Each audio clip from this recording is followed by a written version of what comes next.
HighBridge, a division of recorded books, presents Frank Sonnets by Diane Seuss.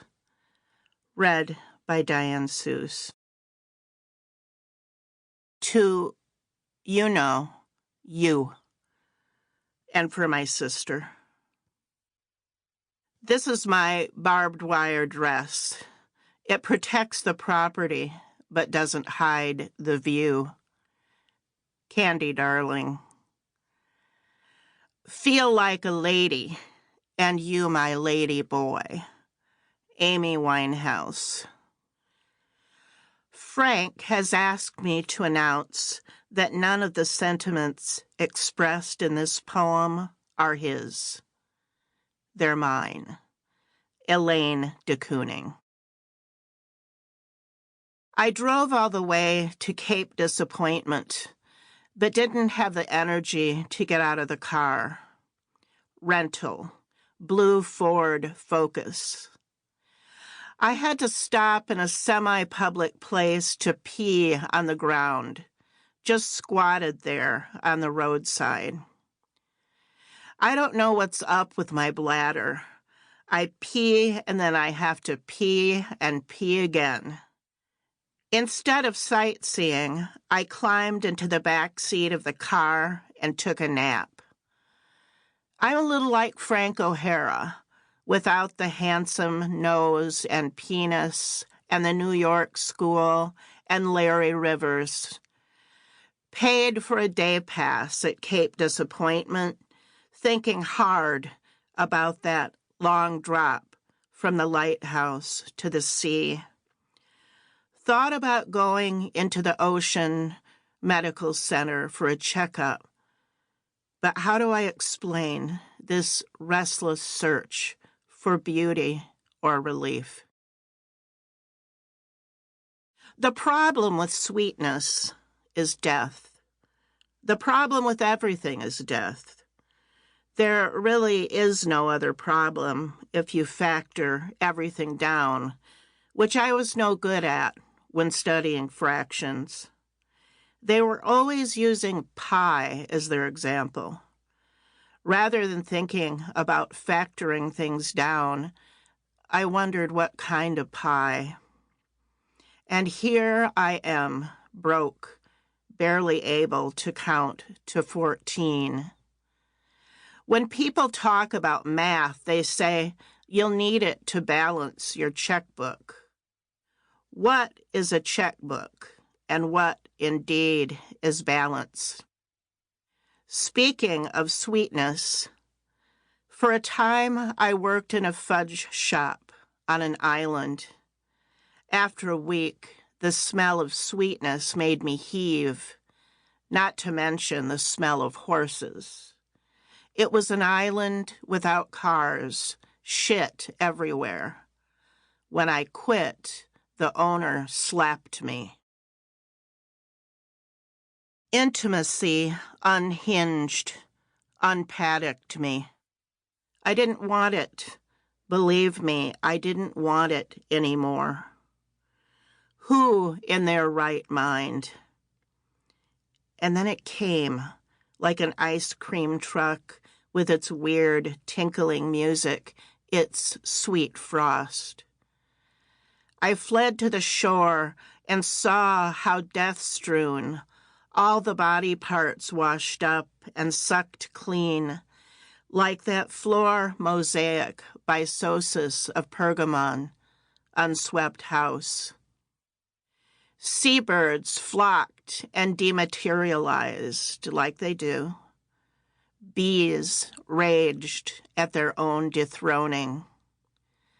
Love came close anyway, found me out, its warped music all the rage. It had a way, just by being in proximity, of opening the shells of the bivalves, disclosing their secret meat. One doesn't really suck on frozen sugar water. One allows it to melt in the oven of the mouth. I met a man, a dying man. And I said, me too. Met a dead man, and I said, me too. Must be dead, 'cause the living can't meet the dead. And he said, me too. Did you know the dead can fall in love? He said. Fact. Did you know the dead fall in love better than the living? 'Cause nothing left to lose. The root of all blues. Skeptical still, I strode onward in my 7-league boots, as in the fairy tale Hop-o'-my-Thumb, from a book of German fairy tales given to me when I had chicken pox. Scratching myself bloody, the ogre gored to death by wild beasts. 7 leagues per stride toward a dead banjo player in a bad mood. Enchanté, or Zauberhaft in German. It is abominable, unquenchable by touch, closer to the sublime than sentimental, more animal than hominid. I've seen it in the eyes of birds weaving on a stem of ragweed, voracious, singular. There is no one like me. Dickinson in her narrow bed, her cold, clenched hands. Her penmanship unreadable. Even following a recipe for black cake, her black cake came out strange, lusher than the template. And every freak I ever met had that same look in their eyes, armless, threading a needle with their lips and teeth, legless, rounding a corner on their cerulean cart, monarchic, imperious, wild, sad, and like every virgin queen, the need for love, revolting and grand. Sometimes I can't feel it, what some call beauty. I can see it, I swear. The conifers and fat bees, ferns like church fans, and then the sea, its flatness as if pressed by stones like witches were.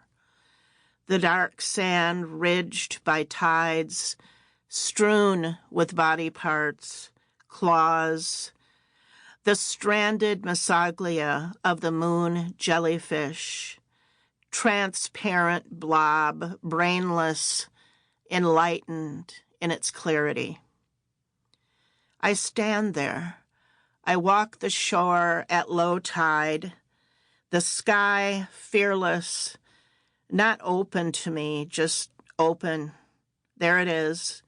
The wind cold, surfs boom, drowning out thought. I can photograph it. I can name it beautiful. But feel it, I don't know that I am feeling it. When I drown in it, maybe then. I could do it. I could walk into the sea. I have a rental car. It's blue and low on fuel. I have feet, too, and proximity. I could do it. Others have before me.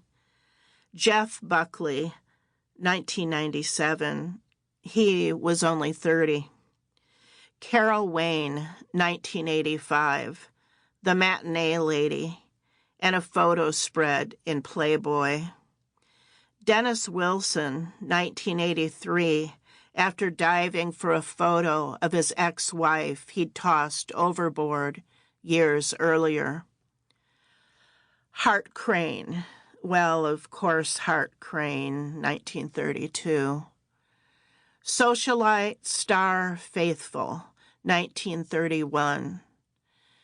She was only 25. She drowned in shallow water near the shore, her lungs all full of sand. Star left behind her sex diary, current whereabouts unknown. 19 men. It's dark. I love the dark, and it loves me. It would be fun. I could walk into the sea.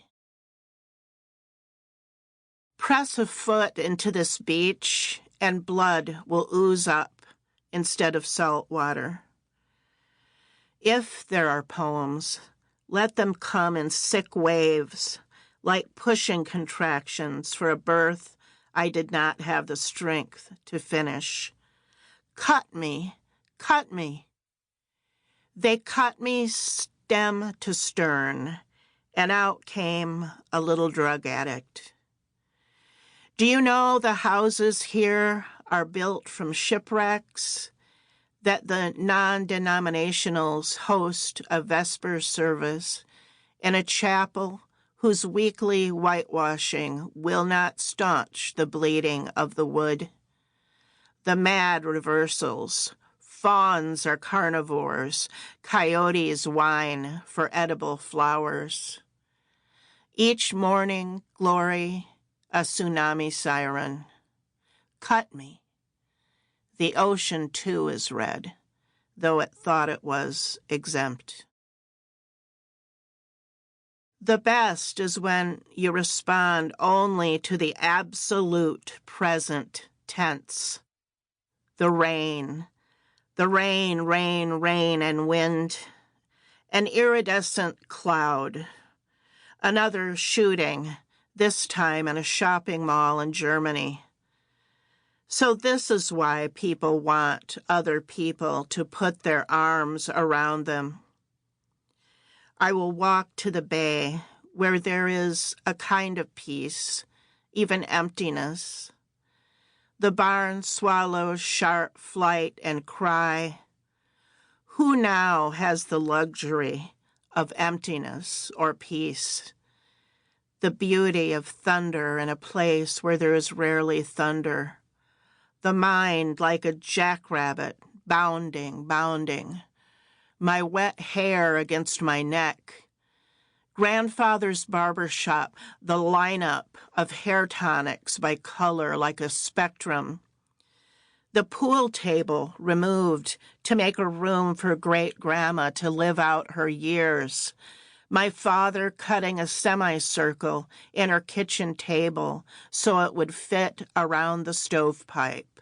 Rain, rain, fascism in America is loud. From this bench I like to call my bench, I sit and watch my tree, which is not my tree, no one's tree, the quiet, except for barn swallows, which are not loud birds. How many exclamation points can I get away with in this life? Who was it who said only 2 or maybe 7? Bishop? Marianne Moore? Either way, the world is capable of quiet if everyone stays indoors and no jet planes. My tree, it just stands there in the middle of everything, in a meadow on the bay, looking what Barthes called adorable. Then I drove the mile west to the sea, which had decided to be loud that day. The sunset, oh, ragged and bloody as a piece of raw meat in the jaws of some big golden carnivore. And I cried a little, for none of it will last. Poetry, the only father, landscape, moon, food, the bowl of clam chowder in Nakata, was I happy. Mountains of oyster shells gleaming silver, poetry, the only gold, or is it? My breasts, feet, my hands, index finger, fingernail, hangnail, paper cut, what is divine? I drove to the sea, wandered aimlessly. I stared at my tree. I said in my mind, There's my tree, there's my tree, I said in my mind. I remember myself before words, thrilled at my parents' touch, opened milkweed with no agenda, blew the fluff, no reaching for comparison. To be free of signification, wriggle out of the figurative itchy sweater, body, breasts, vulva, little cave of the uterus, clit, need, touch, come. I came before I knew what coming was. Iambic pentameter. Did I feel it? Does language eclipse feeling? Does it eclipse the eclipse? Here on this edge, I have had many diminutive visions, that all at its essence is dove gray. Wipe the lipstick off the mouth of anything, and there you will find dove gray. With my thumb, I have smudged away the sky's blue and the water's blue, and found, when I kicked it with my shoe, even the sand at its essence is pelican gray. I'm remembering Eden, how everything swaggered with color, how the hollyhocks finished each other's sentences, how I missed predatory animals and worrying about being eaten, how I missed being eaten, how the ocean and the continent are essentially love on a terrible mission to meet up with itself, how even with the surface roiling, the depths are calmly nursing away at love. That look the late nurser gets in its eyes as it sucks, a habitual, complacent peace. How to mother that peace, to wean it, is a terrible career.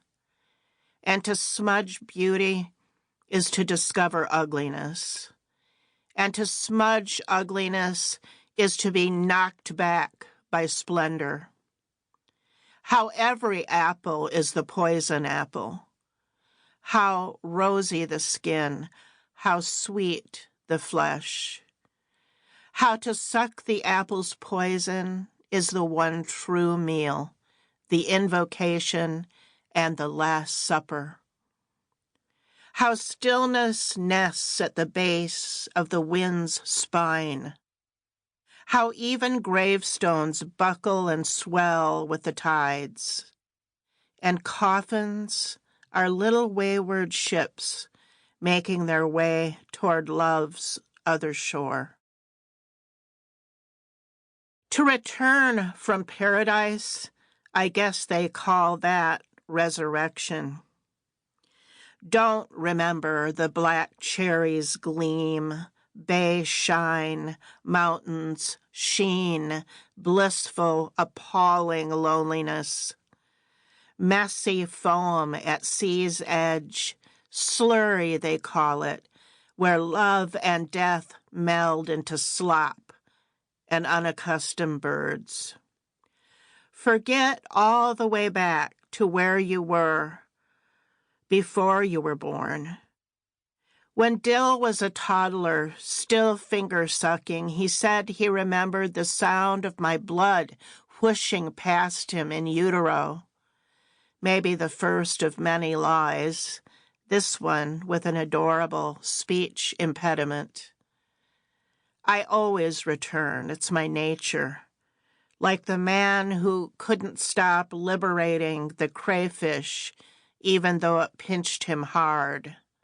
That song, that Grand Ole Opry. What is it you feel, I asked Kurt, when you listen to Ravel's string quartet in F major? His face was so lit up, and I wondered. The music is unlike the world I live or think in. It's from somewhere else, unfamiliar and unknown, not because it is relevant to the familiar and comfortable, but because it brings me to that place that I couldn't imagine existed. And sometimes that unfamiliar place is closer to my world than I realize, and sometimes it's endlessly distant. That's what he wrote in an email when I asked him to remind me what he'd said earlier off the cuff. I don't recall exactly what I said, he began, a sentence written in iambic pentameter, and then the rest. Later, he spoke of two of his brothers who died as children, leukemia and fire, his face soft. I'm listening to Ravel now. It's irrelevancy. Listening to Summertime, played by Kurt Rohde on viola. When did my heart break? At birth, all of our little hearts like little acorns break. You must go to it, whatever it is. Like a flayed dog, it will not come to you. For I am like Tony, a provocateur at heart, and he has a tumor in his pancreas, so where did all the provocation get him? Pam would say, it's not your job to rip the Band-Aid from someone else's wound, and clearly she is right. Why say or do anything? I suppose I love you will suffice, but now and then the Band-Aid's little upturned corner beckons, like dead Ahab lashed to the whale's side. Something presses to be said or read, listened to or forgotten. A tune that opens your flesh, removes the bones, fillets you till you die. The jumping fish, the rich daddy, the hush baby, don't you cry. There is a certain state of grace that is not loving. Music, Kurt says, is not a language, though people say it is. Even poetry, though built from words, is not a language. The words are the lacy gown. The something else is the bride, who can't be factored down even to her flesh and bones. I wore my own white dress, my hair a certain way, and looked into the mirror to get my smile right, and then into my own eyes. It's rare to really look. And saw I was making a fatal mistake. That's the poem. But went through with it anyway. That's the music. Spent years in a graceful detachment. Now silence is my lover. It does not embrace me when I wake, or it does, but its embrace is neutral, like God, or Switzerland since 1815. No need to sparkle, Virginia Woolf wrote, in a room of one's own. Oh, would that it were true. I loved the kids who didn't. June, can't remember her last name, tilt of her head like an off-brand flower on the wane, her little rotten teeth the color of pencil lead, house dresses even in fourth grade. And that boy, Danny Davis, gray house, horse, eyes, clothes, fingertips, and prints. Freckles not copper-colored, but like metal shavings you could clean up with a magnet. Now, Mrs. LaPointe was a dug-up bone, but Miss Edge sparkled. Taught the half-and-half class, 3rd and 4th grades, cut down the middle of the room like a sheet cake. Wore a lavender chiffon dress with a gauzy cape to school, aquamarine eyeshadow. "Sweetie," she whispered to me, leaning down, breath a perfume. "Your daddy's dead." Tears stuck to her cheeks like leeches or jewels. My earliest memory is telling myself stories without words, starring the decal dog, cat, and butterfly on my crib headboard. I couldn't talk yet. Then my mother coming in the room to pick me up, I lifted my arms. It must have been my mother, though I've never called her mother in my life.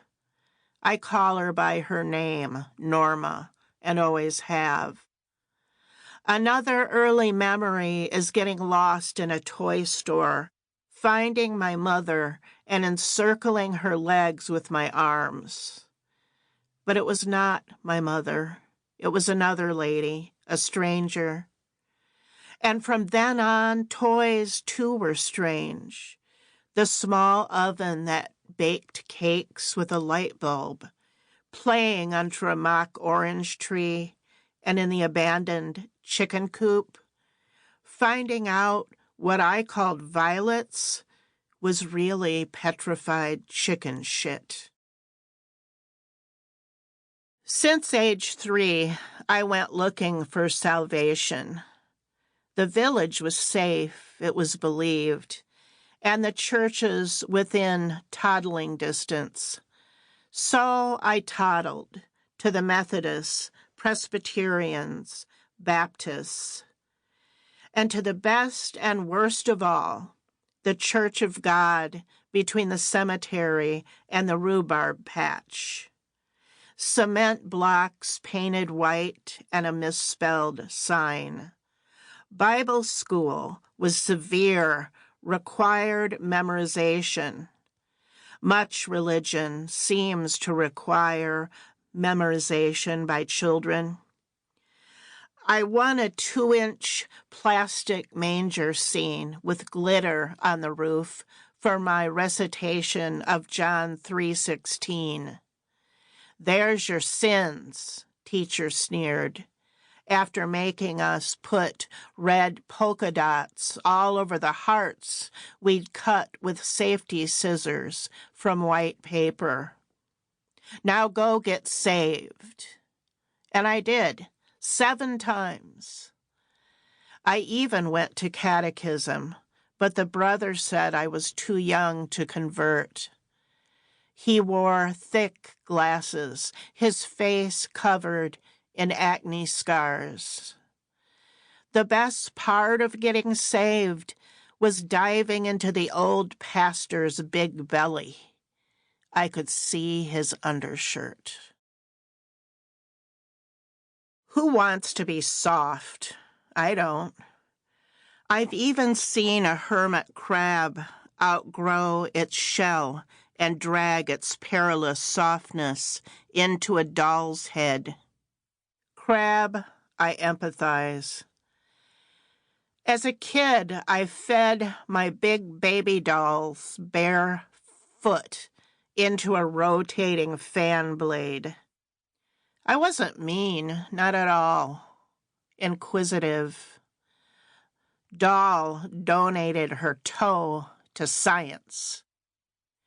I mixed potions, iodine, nightshade, and some incongruity, like a few drops of my dad's aftershave. He was dead by then, but there was a quarter of a bottle of aqua velva in the medicine chest, which I used sparingly. I wasn't planning to poison anyone, even my sister, who showed me how to harden up by folding her arms across her chest and scowling at Dad's. Sample complete. Ready to continue?